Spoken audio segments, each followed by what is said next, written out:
Tonight, fighting on multiple fronts. The widening war spills into the West Bank and along Israel's northern and southern borders. Plus, the narrowing speaker race. It's about unifying our conference, getting us back on track. House Republicans look to replace their own leader. And a 2024 bellwether. There could be some who just aren't necessarily energized to turn out. Reading the presidential tea leaves in Virginia's upcoming off-year elections. All this and more on Faith Nation.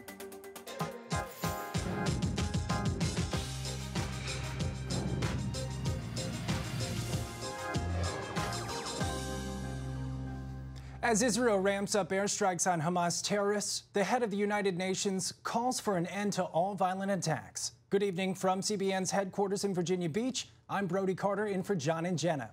Well, the Pentagon sending additional forces to the region and weighing options in response to provocations by Iranian-backed militants in the Middle East. Secretary of State Antony Blinken promising to hold Iran accountable over Iran-backed militia, drone, and missile attacks on U.S. forces and facilities in Iraq and Syria. Now, all this as U.S. renews its focus on helping Israel go after Hamas terror groups. New fears of a multi-front war developing in the Middle East. Israeli airstrikes pounding the Gaza Strip as the IDF trades fire with Hezbollah over Israel's border, that is, with Lebanon in the north. The fighting spilling into the West Bank, where Israeli forces arresting dozens of Hamas terrorists Monday, hitting a mosque used as a weapons depot. Today, the Secretary General of the United Nations called for the immediate release of all hostages and for an immediate ceasefire amid what he called clear violations of international humanitarian law in Gaza. Nothing can justify the deliberate killing, injuring, and kidnapping of civilians or the launching of rockets against civilian targets. All hostages must be treated humanely and released immediately and without conditions. It is important to also recognize the attacks by Hamas did not happen in a vacuum. The Palestinian people have been subjected to 56 years of suffocating occupation. Hamas on Monday released two more hostages, both Israeli citizens, 85-year-old Yocheved Lifshitz, saying she's been, quote, through hell and back, beaten with sticks, taken through a huge network of underground tunnels in Gaza like a spider's web. Now, the terror group holding some 200 hostages in captivity still. Israel is fighting attacks on all fronts while the world awaits a ground invasion against Hamas. There is growing fear that in the coming days, the threat from Hezbollah could be Israel's biggest challenge. CBN Middle East Bureau Chief Chris Mitchell brings us that story from the Lebanese border. Now in its third week of the war with Hamas, Israel is dealing with multiple fronts on the southern border, the northern border, and in the West Bank. In Gaza, the IDF continues to pound targets as a prelude to a likely ground invasion. In the West Bank, the IDF has arrested dozens of Hamas terrorists and hit a mosque used as a weapons depot and stopped an imminent terror attack. Dozens of communities in the north and south are being evacuated, with 300,000 Israelis living away from their homes. And on the northern border, Israel and Hezbollah are trading rockets, anti-tank rounds, and artillery. The front with Hezbollah may well represent Israel's biggest challenge. On Sunday, Iran's foreign minister warned a regional war could break out if Israel continues striking Gaza, a veiled threat that Hezbollah would join the war. Israeli Prime Minister Benjamin Netanyahu then warned Hezbollah. If Hezbollah decides to enter the war, it will make the mistake of its life. We will cripple it with a force it cannot even imagine. And the meaning for Hezbollah and for the state of Lebanon will be devastating. But we are prepared for any scenario. We're in the community of Stula, just a few yards away from the Lebanese border. About 90% of this community has been evacuated since the beginning of the war. Behind me, you can see a Hezbollah observation tower. Hezbollah has set up about 50 of these all along the border. The towers are just one part of the Iranian-backed terror group's plan to attack Israel. And for days, Hezbollah has been increasing its attacks. This is the scene of one of the Hezbollah rocket attacks fired from over there just over a mile away. It landed here and killed one Israeli Arab who came here to work and injured 3 others. CBN News talked with the IDF commander of the area, who says Israel is ready. we called all our reservists, or most of our reservists, and we had a set plan to defend the northern part of Israel. We were able to bring them here, prepare them, put them in the places that we planned ahead, which I can't elaborate, but are prepared. Retired Lieutenant Colonel Sarit Zahavi has studied Hezbollah strategy for years and sees a carbon copy of Hamas's plans in the north. Hezbollah published similar offensive plan a decade ago with the same details, just as it happened in the south. And we understand that Hezbollah is preparing to execute the same plan in the north. Despite massive U.S. deployment in the region and Israeli forces on the border, Zahavi believes Iran is moving forward with their plan. This means preparation for invasion of thousands of Hezbollah, the same as what you saw in the south, except Hezbollah is bigger. And the firepower of Hezbollah is 10 times more than Hamas. It's about 200,000 different kind of rockets and artillery. The question so many people are asking is, will Hezbollah join the war? What do you think? I believe that everything is working until now according to the Iranian plan. How closely tied is Iran with Hezbollah and Hamas and all the things happening around in the region? Like this. Like this. We shouldn't say that Iran is not involved. Lebanon is here, 12 kilometers from where we are. So we don't have a choice. We cannot accept the option of living with the monster, neither in the north nor in the south. Because you must understand that once they finish with us, they will come to you. Razili says Israel is the Western world's tip of the spear. Israel has always been the front of the Western world against Islamic ISIS kind of operations. We saw it 2 weeks ago, and we will defend ourselves, and by that, defend the world. What can I say? Pray for us. Chris Mitchell, CBN News, Shluta, Israel. Indeed, pray for Israel. Chris, thank you for that report. Back here at home, House Republicans still holding the most chaotic job search scene on Capitol Hill. Today, another hopeful has emerged as the frontrunner. For the latest on the GOP search for a House Speaker, we go now to the Hill and CBN's Matt Galka. Matt, 2 nominees have already failed. Who will be the next to get a vote?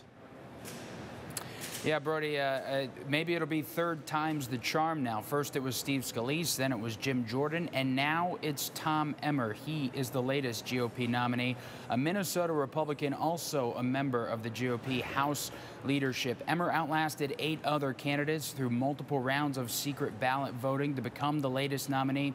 Here's what one of the former nominees, Steve Scalise, had to say about the process now, just about 3 weeks without a House Speaker.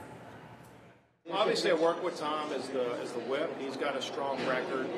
You saw last night, we have a lot of candidates that represent a good range of our conference that laid out good cases for, what they want to do. And I think everybody's talking about the same things. It's about unifying our conference, getting us back on track. There's a lot of work to do. But, Brody, it's far from a done deal. As one House member put it, it's kind of like Groundhog Day. Here they are with try 3, and it remains to be seen if Emmer does indeed have enough votes on the House floor in order to get the gavel. Well, Matt, standing unified seems to be key there. Is there a chance for a compromise with Democrats at this point? Yeah, that's an interesting thought, and it had been floating around here for almost 3 weeks now since we've had that speaker vacancy. Look at this tweet from Minnesota Democrat Dean Phillips from earlier today, saying, Phillips, also from Minnesota, he's tweeted out, "The dysfunction in the House is a national and global security issue. I would sit out the speaker vote if Tom Emmer will fund our government at negotiated levels, bring Ukraine and Israel aid bills to the floor, and commit to rules changes to make Congress work for the people." If enough Democrats sat out the vote, then Emmer could get enough votes with those Democrats sitting out. But Democrat leadership saying right now that's not part of the bigger plan. That isn't a conversation that we've had. By the way, 2 points. One is, he put some caveats behind that. He obviously mentioned some policy items, the fiscal year bills coming up, aid to Israel and Ukraine, changing rules. Those are things that I'm not certain that the Republican majority is serious about. But Dean Phillips, throughout this last 3 weeks, hasn't sat at the leadership table. He gave his resignation before that. The conversation has been, we need a path forward, and we're willing to engage and have conversations. But that's not one that we have spent any time with. Now, right now, there are more than 20 Republicans saying they would vote for someone else or vote present instead of voting for Emmer, meaning he does not have the votes on the floor to get the gavel. Of course, the GOP will try to convince those holdouts to switch and get the House back open. But if that wasn't enough, the former president also weighed in on this. Donald Trump saying on X, I called it Twitter before, it's called X now, he called Emmer a globalist and a rhino, or Republican in name only, adding that a vote for Emmer would be a tragic mistake. Emmer in 2020 voted to certify the election against Donald Trump, so there's still clearly some bad blood there. Brody, we'll have to see how it all shakes out. A number of members of Congress were hoping they might have a vote and have it decided today, but still seems like there's work to do. Well, Matt, we hope something comes together soon. Matt Galka, live from Capitol Hill. Thank you, Matt. And we're just weeks away from Election Day in America. Here's what's at stake come November and what this off-year vote could mean for 2024 campaigns. Coming up. Welcome back. Although the 2024 presidential race has been dominating headlines, the nation is just 2 weeks away from important off-year elections. Early voting is already underway in Virginia. As Washington correspondent Hillary Powell reports, the Commonwealth is often seen as a bellwether on big issues like abortion. Closely contested legislative races on November 7th are set to determine the balance of power in the Virginia General Assembly. Experts say the fate of families is also on the ballot. Democrats control the Senate by a 4-vote margin, and Republicans control the House of Delegates by the same margin. Governor Glenn Youngkin, a rising national political figure, could bolster his agenda with the GOP gaining the majority in both chambers. If Youngkin gets his Republican trifecta, the Democrats have been saying that in Virginia, we may start looking, in terms of our legislative agenda, we may start looking more like, say, a Florida or a Texas. That trifecta would likely allow Youngkin to push through priorities, such as protecting parental rights in education and greater restrictions on abortion. AP reports that Democrat Senate candidate Russet Perry is hearing from voters that protecting abortion rights is the #1 issue, even for some Republicans and independents. Virginia stands as the only southern state that hasn't moved toward new restrictions on access since the overturning of Roe v. Wade. While Democrats argue Youngkin's proposed 15-week abortion ban with certain exceptions would endanger women's health, while supporters maintain science supports the restriction. You can see and meet your child before they're born. If they're right-handed or left-handed, you can see their fingers and toes very clearly. Polling has shown that a majority of Virginians think that that's a very reasonable limit. It's a reasonable and compassionate approach to this issue while providing resources for women in need as well. The CDC reports Black women accounted for the highest percentages of all statewide abortions in 2020. The Virginia Legislative Black Caucus argues vulnerable populations face a health crisis and wants members to protect abortion coverage. While congressional maps look a bit different after redistricting, experts still call Virginia a purple state, and both sides need to energize their base. There could be some who just aren't necessarily energized to turn out. They may be tired of the culture wars, concerned about abortion, the whole business around what's taught in public schools. Some of these things, I think, make voters weary and don't speak to the nuts and bolts issues around jobs and access. In Washington, Hillary Powell, CBN News. Hillary, thanks for that report. CBN Chief Political Analyst David Brody joins us now to dig deeper. David, let's start with Virginia. Republicans are trying to gain some ground here. So what are the biggest things that you're watching for here in the state of Virginia in this election? Well, I think Hillary hit on it. It's abortion. That's going to be the key. And to get into the granular here, we're looking at counties like Loudoun County, Prince William County, and those D.C. suburbs.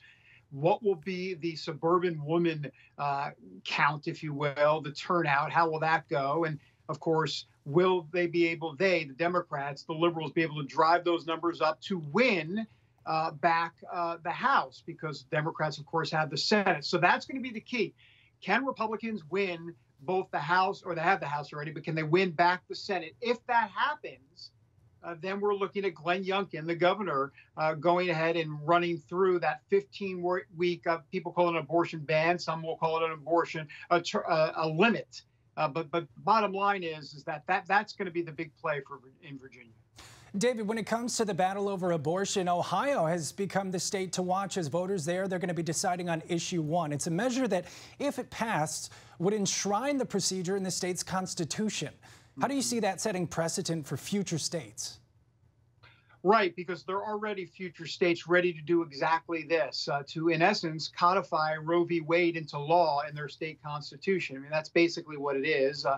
Pro-lifers will call it their codifying partial birth abortion into the state constitution. And look, Florida's looking at this. Arizona's looking at, I say Florida, excuse me. Yeah, Arizona is looking at this. And there are other states as well. So if it goes well for the pro-choice crowd in Ohio, you can expect there to be a lot more momentum in other states. And let me quickly just say that indeed this is going to be the key issue going forward. And pro-lifers need a victory at the state level.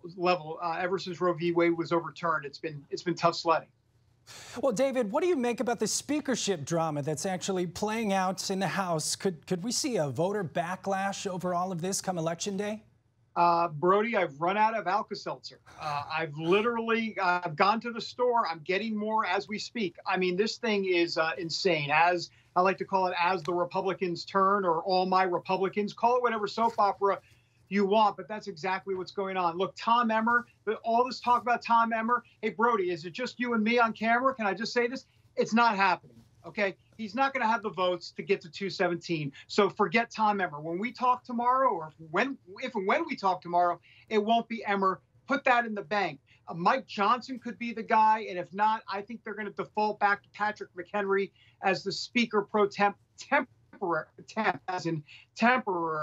because I think that's where this is going, and that means that there's going to be establishment Republicans and Democrats combining together, in essence, to put Patrick McHenry in that seat. And that means I need to really stock up on a lot of other medications as well. Well, somebody get that guy some medication and some Alka-Seltzer. Don't lose any sleep over this, David. We always appreciate your insight, though. Chief Political Analyst David Brody, thank you very much. Well, stepping in with supplies, Americans are working to protect Israel. We've got that story coming up. As the war in Israel intensifies, people living there are coming to depend on much-needed protective gear delivered from the States. I recently spoke with some who are stepping up to help, keeping the pipeline flowing with supplies for Israelis who need it most.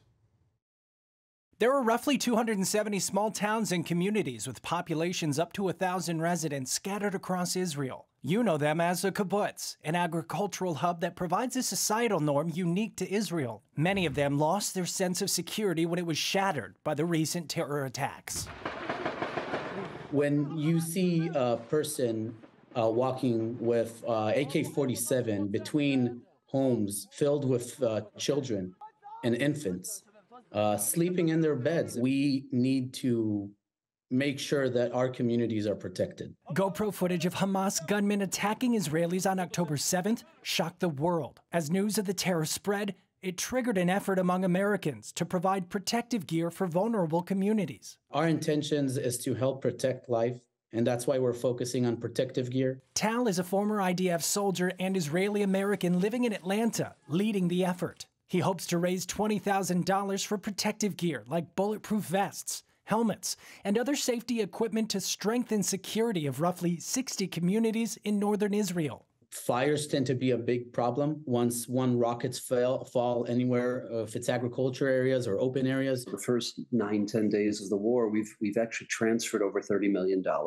According to Rabbi Weil, the U.S.-based nonprofit Friends of Israel Defense Forces uses donations and grants to help support soldiers by providing supplies like hygiene kits, plasma, field hospitals, and much more. We believe there'll be 4 phases. Phase 1 is about $63 million. That's just to cover the basic emergency medical equipment. As part of those upcoming phases, Weil says millions of dollars will go towards physical and emotional therapies for both soldiers and bereaved families. Amid a possible ground invasion of Gaza and with multiple enemies, supporters emphasize the importance of firmly standing with those defending Israel. But it's not just Israel these young men and women are defending. Because if Israel falls, their next goal is Sunni Islam. They'll take over Mecca, take over Medina, the holy sites of Islam. But their ultimate goal, what they refer to in their terminology as the Great Satan, their ultimate goal is Western civilization. But also for any person that sees that country, or specifically Jerusalem, as a place that is sacred and needs to be accessible, and we are willing to fight to protect it. Well, an average country spends 2% of its GDP on defense. In Israel, this was before the war, it spent more than 10% of its GDP on defense and security. It's just one more reason why Israelis tell me support of any kind is more than welcome. And Operation Blessing could certainly use your support as well. You can go to ob.org as they are supplying much-needed resources and hands to help. Coming up after the break, a life-saving service for first responders. We'll get a closer look at that after this. Well, finally tonight, from fueling fire trucks to fueling firefighters, a former first responder is answering the call of duty in a different capacity. Every time a blaze breaks out in Johnson County, Texas, Randall Goodwin is there, providing emergency support services to men and women on the front lines. Goodwin arrives on the scene with a truck filled with essentials, offering water, food, cooling vests, and much more for those firefighters.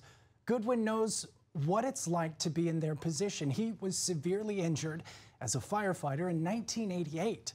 After a difficult recovery put life into perspective, he started to volunteer. This volunteer service in specific, it's been growing ever since.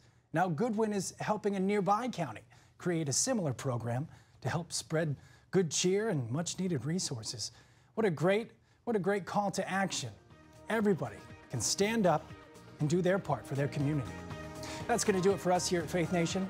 We'll see you tomorrow.